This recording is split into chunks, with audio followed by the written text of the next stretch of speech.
CT colography, also known as virtual colonoscopy, is another way to take a picture of the bowel from outside the body. It involves taking a CT scan, also called a CAT scan, of the colon. It's a newer technique for colon cancer screening. The virtual colonoscopy is still a new test that's being studied to determine how effective it is. It may not be available in every area of the country, and it may not be covered by insurance companies. We don't yet know how effective CT colography is. Recent studies show that some medical centers that do a lot of these procedures have had moderate success in finding large polyps.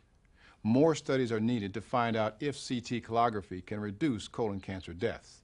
My doctor had recommended a colonoscopy, so I thought, well, why not get the virtual? I had read something, I read an article about this man that had it, and he thought it was great.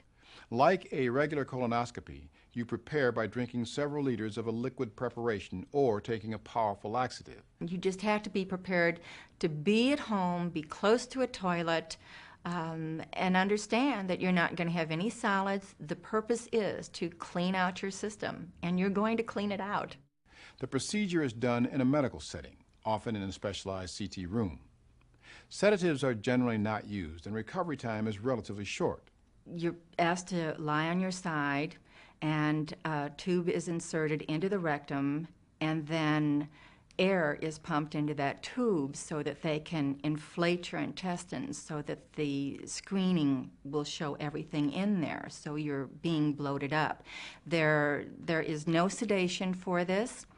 It is uncomfortable. There is a cramping feeling.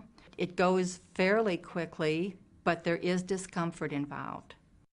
The procedure itself takes 30 to 60 minutes and doesn't involve much risk of bleeding or bowel puncture because no scope is introduced.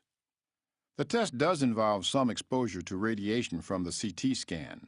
This radiation may slightly increase the risk of cancer, but the amount of risk is unclear.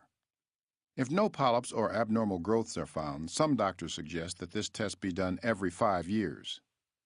After having the virtual colonoscopy and being told that I had a polyp, it was a little discouraging to find out, well, now I have to go ahead and have a regular colonoscopy.